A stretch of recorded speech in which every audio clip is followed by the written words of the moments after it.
Hey everyone, it's me Jay from the channel called Learn English with J and S. So today we're gonna read the novel we were reading last time, the audiobook, uh, the novel called The Adventures of Sherlock Holmes by Arthur Conan Doyle. Today in this video we're gonna start from where we left off in the last video.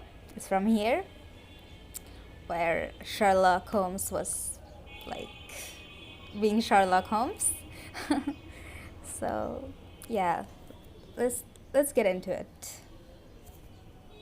And what of Irene Adler? I asked. Oh, she has returned all the men's heads down in that part. She's the daintiest thing under a bonnet on this planet. So say the Serpentine News to a man. She lives quietly, sings at concerts, drives out at 5 every day, and returns at 7 sharp for dinner. Seldom goes out at other times, except when she sings, has only one male visitor, but a good deal of him. He's dark, handsome, and dashing. Never calls less than once a day, and often twice. He's a Mr. Godfrey Norton of the Inner Temple. See the advantages of a cabman as a confidant. They had driven him home a dozen times from Serpentine News and knew all about him. When I had listened to all they had to tell, I began to wake up, and now near Bryony Lodge once more, and to think over my plan of campaign. This Godfrey Norton was evidently an important factor in the matter. He was a lawyer. That sounded ominous. Uh, what was the relation between them? And what the objective of his repeated visits? Was she his client, his friend, or his mistress? If the former, she had probably transferred the photograph to his keeping. If the latter, it was less likely. On the issue of this question depended whether I should continue my work at Bryony Lodge or turn my attention to the gentlemen's chambers in Temple. It was a delicate point, and it widened the field of my inquiry. I fear that I bore you with these details, but I have to see you. But I have to let you see my little difficulties, if you are to understand the situation. I'm following you closely, I answered. I was still balancing the matter in my mind when a hansom cab drove up to Bryony Lodge, and a gentleman sprang out. He was remarkably handsome man, dark,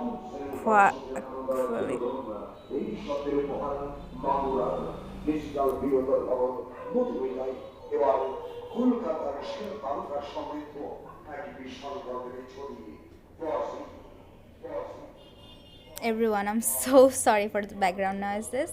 Please just never wear headphones when you watch these videos. Anyways, let's just get back to it. He was remarkably handsome man, dark, a quill, and mustached, evidently the man of whom I had heard. He appeared to be in a great hurry, shouted to the cabman to wait, and brushed past the maid, who opened the door with the air of a man who was truly at home. He was in the house about half an hour, and I could catch glimpses of him in the windows of the sitting room, pacing up and down, talking excitedly and waving his arms. Of her I could see nothing. Presently he emerged, looking even more flurried than before. As he stepped up to the cab, he pulled a gold watch from his pocket and looked at it earnestly. Drive like the devil, he shouted, first to Gross and Handpiece in Regent Street, and then to Church of St. Monica in the Edgware Road. Half of a guinea if you do it in 20 minutes. Away they went, and I was just wondering whether I should not do well to follow them when up the lane came a neat little landau. The coachman with his coat only half buttoned and his tie under his ear, while all the tags of his harness were sticking out of the buckles. It hadn't pulled up before she shot out of the hall door and into it. I only caught a glimpse of her at the moment, but she was a lovely woman, with a face that a man might die for. The Church of St. Monica, John, she cried, and half sovereign if you reach it in 20 minutes. This was quite good to lose, Watson. I was just balancing whether I should run for it or whether I should perch behind her landau when a cab came through the street. The driver looked twice at such a shabby fare. But I jumped in before he could object. The Church of Santa Monica, said I, and half a sovereign if you reach it in 20 minutes. It was 25 minutes to 12, and of course it was clear enough what was in the wind. My cabby drove fast. I didn't think I ever drove faster, but the others were there before us. The cab and the landau with their steaming horses were in front of the door when I arrived. I paid the man and hurried into the church. There was not a soul there to save the two whom I had followed and surprised clergymen who seemed to be expostulating with them. They were all three standing in a knot in front of the altar. I lounged up the side aisle like any other idler who has dropped into a church. Suddenly, to my surprise, the three at the altar faced round to me, and Godfrey Norton came running as hard as he could towards me. "Thank God," he cried. "You'll do. Come, come." "What then?" I asked. "Come, man, come. Only 3 minutes or it won't be legal." I was half dragged up to the altar, and before I knew where I was, found myself mumbling responses which were whispered in my ear, and vouching for things of which I knew nothing, and generally assisting in the secure tying up of Irene Adler, spinster, to Godfrey Norton, bachelor. It was all done in an instant, and there was the gentleman thanking me on one side and the lady on the other, while the clergyman beamed on me in front. It was the most preposterous position in which I ever found myself in my life, and it was the thought of it that startled me laughing just now. It seemed that there had been some informality about the license. The clergyman absolutely refused to marry them without a witness of some sort, and that my lucky appearance saved the bridegroom from having to sally out in the streets in search of a best man. The bride gave me a sovereign, and I mean to wear it on my watch chain in memory of the occasion. "This is a very unexpected turn of affairs," said I. "And what then?" "Well, I found my plans very seriously menaced. It looked as if the pair might take an immediate departure, and so necessitate very prompt and energetic measures on my part. The church door, however, they separated. He driving back to the temple, and she to her house. I shall drive out in the park at 5 as usual," she said, as she left him. I heard no more. They drove away in different directions, and I went off to make my own arrangements, which are some cold beef and a glass of beer. He answered, ringing the bell.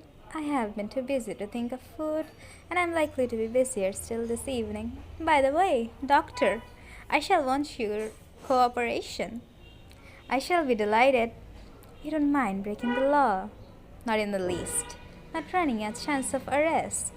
"Not in a good cause." "Oh, the cause is excellent. Then I'm your man." I was sure that I might rely on you. "But what is it that you wish?" "When Mrs. Turner has brought in the tray, I will make it clear to you." "Now?" he said as he turned hungrily on the simple fare that our landlady had provided. "I must discuss it while I eat, for I have not much time. It's nearly 5 now. In 2 hours we must be on the scene of action. Miss Irene, or Madam, rather, returns from her drive at 7. We must be at Briony Lodge to meet her." "And what then?" "You must leave that to me. I have already arranged what is to occur. There is only one point on which I must insist. You must not interfere, come what may. You understand?" "I am to be neutral?" "To do nothing whatever. There will probably be some small unpleasantness. Do not join in it. It will end in my being conveyed into the house. 4 or 5 minutes afterwards, the sitting-room window will open. You are to station yourself close to that open window." "Yes." "You are to watch me, for I will be visible to you. Yes, and when I raise my hand. So, you will throw into the room what I will give you to throw, and will at the same time raise the cry of fire. You quite follow me? Entirely. It is nothing very formidable, he said, taking a long cigar-shaped roll from his pocket. It is an ordinary plumber's smoke rocket, fitted with a cap at either end to make it self-lightning. Your task is confined to that. When you raise your cry of fire, it will be taken up by quite a number of people. You may then walk to the end of the street, and I will rejoin you in 10 minutes. I hope that I have made myself clear. I am to remain neutral, to get near the window, to watch you, and at the signal to throw in this object, then to raise the cry of fire, and to wait you at the corner of the street. Precisely. Then you may entirely rely on me. That is excellent. I think perhaps it is almost the time that I prepare for the new role I have to play. He disappears into his bedroom and returns in a few minutes in the character of an amiable and simple-minded nonconformist clergyman. His broad black hat, his baggy trousers, and his white tie, his sympathetic smile, and general look of peering and benevolent curiosity were such as Mr. John Hare alone could have equalled.